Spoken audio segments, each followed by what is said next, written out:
Welcome back to the TWSN YouTube channel. We're continuing our countdown until the NFL draft with our team-specific 7-round mock drafts. Just a week away now. So today we're going to be hitting on the New York Football Giants. The Giants I think everybody knows they overperformed last year a little bit, but there's a lot to like on this team still. They still need to continue to draft really well so they can make sure that their overperforming doesn't result in a non-playoff appearance this year. Still a lot to like. Some mock draft simulator. So as you can see, there's some wild picks that are still on the board. We're not going to be entertaining those because there's no point to excite you Giants fans when there's just no possibility of it happening. So the positions we are going to look at here at the top of the board, they added Darren Waller, so there's no need for Kincaid. Brian Branch is pretty interesting because I do think he kind of helps check the box with corner and safety.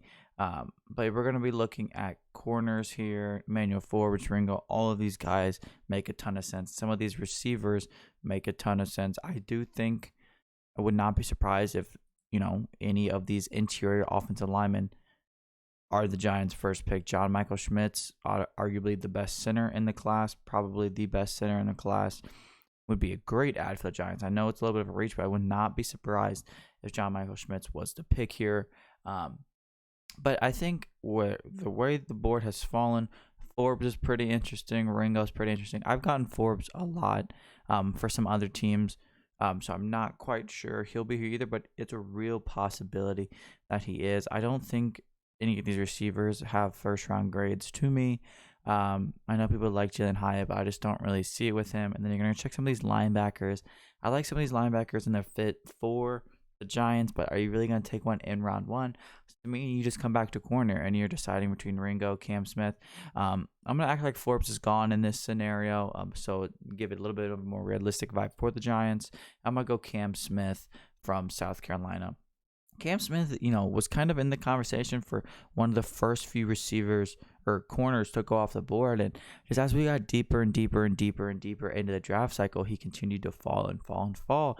And I'm not really quite sure why. Yeah, he's a little grabby. He does some things, but he has a lot of traits that you like in the quarterback position. He's confident. He's physical. He just does a lot that you like. And I think, for the Giants there, it's just, I don't think they care at the end of the day. Like, there's some questions, but the upside is there. They need a boundary corner. They need a guy who they can develop, and I think Cam Smith can be just that. And when you look at some of the positional value there as well, too early for any of those receivers. Maybe you go interior offensive line or linebacker, but again, the positional value isn't as great there as it is a corner in the NFL today. But now we can kind of start looking at some of those other positions. Some of these wide receivers you can certainly look to add. I think Cedric Tillman is a receiver build that they would kind of like to add. I think they have a few of these smaller slot guys anyway. I think Cedric Tillman makes a lot of sense there. But I'm going to look more, and not necessarily look more. The interior offensive line is very interesting to me. I think Luke Weipler makes a lot of sense for them. There's definitely some interesting guys there. The linebacker room is where I want to continue to add for them. I think Drew Sanders is going to be the pick there. These linebackers, I have no clue the order of them. Drew Sanders did a lot for Arkansas, and he's a guy who I expect to come in and be able to do a lot for the Giants. Again, I know he was ranked 40 there at 57, but it's the linebackers. Like I said, there's some people who have Henley as their linebacker one, or Herbig. There's some Soul fans out there as well. There's a lot of good linebackers, and with the linebacker position today, taking one early isn't probably the best idea, which is why a guy like Drew Sanders, who you could argue is the best true linebacker in the draft, is available in the middle back end of the second round. So now we're at 89. The wide receiver is still their big need. I drafted Rashid Rice a couple drafts ago, so I'm not going to go him. I don't know. I kind of do like the fit with Rashid Rice. Like I said, I know that the Giants have continued to add some smaller, shiftier playmaking receivers. Maybe that's how they want to build their offense, and if that's the case, Tank Dell does make a ton of sense.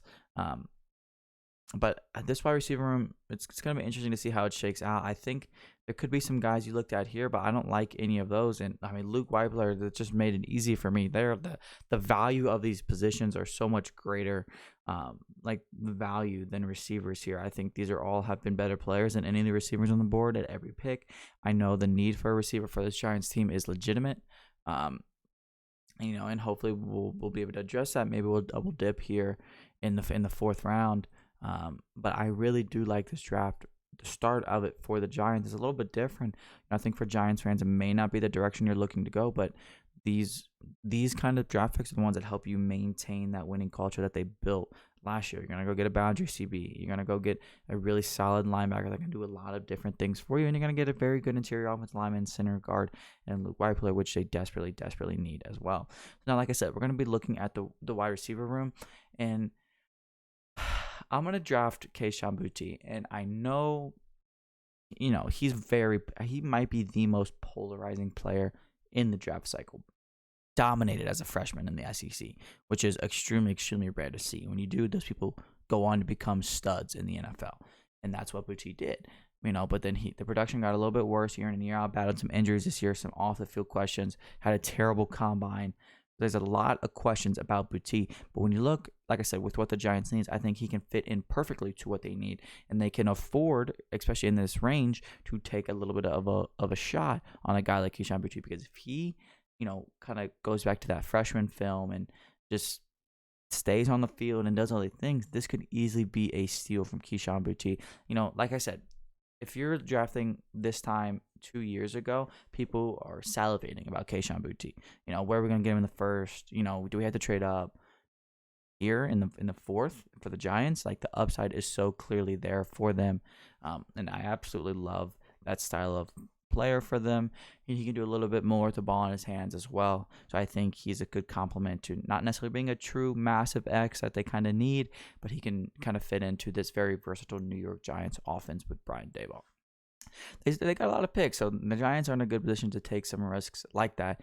And I sometimes you just get lucky and get some good value here. I'm gonna go Corey Trice. I don't know if they're necessarily gonna double dip a corner. I don't know if their needs are that big. But I kind of like Corey Trice. The value is absolutely unreal. You're gonna get a massive 6'2", 6'3" corner that runs in the 4.4s. Just a great athlete, a great compliment to Cam Smith. Just a great value pick there, much like we did with Luke Weibler. Just great value. You can't really pass up on any of that. Now here in 172, I'm gonna continue to look at some of these receivers.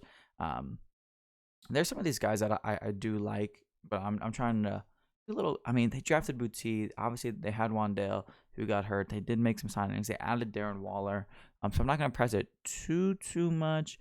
I'm gonna look at linebacker again for them. I think there's a couple interesting guys: Dorian Williams, Yasir Abdullah. Some more linebacker options for them as well. I think that running back could end up being more of a need than I think Giants fans really want to admit. Who knows what's going to happen with Saquon? He said he's not signing the tag right now. Maybe that'll change. But for now, he's not. And the backups after that aren't the greatest. So I think because of that, I'm going to grab Dwayne McBride here. I like McBride. I'm a big fan of his game. He's obviously pretty much just a true running back. Big, powerful guy. Doesn't have a lot of career receptions. But he's a guy that, one, if you keep Saquon, he can complement him. He can take some of the wear and tear off of him by running between the tackles, by running in the short yard situation, just being a bruiser. And then, but he's one of those guys, again, he still has that skill set. If you lose Saquon Barkley, you could have a guy like McBride who you can count on to just physically run the football. And then you can draft your scat back, sign a free agent running back, and catch the football later. And he provides a good complement whatever direction this Giants team decides to go at the running back position. I'm going to look at some of these safeties and corners as well. Just deserved a little bit of a look. And it's, again, not the biggest needs, but when you have a lot of picks like this, you can, prepare for the future a little bit. You can take some shots on some guys you like. Ronnie Hickman makes a lot of. Let's go Ronnie Hickman here. I wasn't necessarily going to set on it, but I think he complements what a guy like what Xavier McKinney brings. Hickman can be more of your downhill guy. McKinney can be a little bit more of a do-it-all guy. You're going to see him roam a little bit more.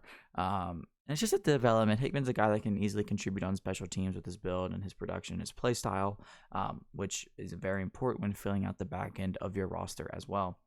Um, 3 more picks here for the Giants. I do want to take a look at some of these wide receivers again.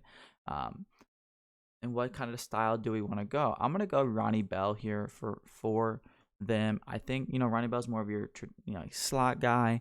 That's how a lot of these receivers in the draft are. But they just need more bodies in the wide receiver room. They need more guys that have the opportunity to develop. And I think Ronnie Bell is just kind of that. He's gonna be more of your slot, but he can play outside a little. He's a little bit bigger, just bigger than the guys they have. Just provides a little bit something that the room doesn't necessarily have. I don't think he's necessarily going to be a game breaker or anything for them, but he, like I said, he provides a skill set wide receivers don't have.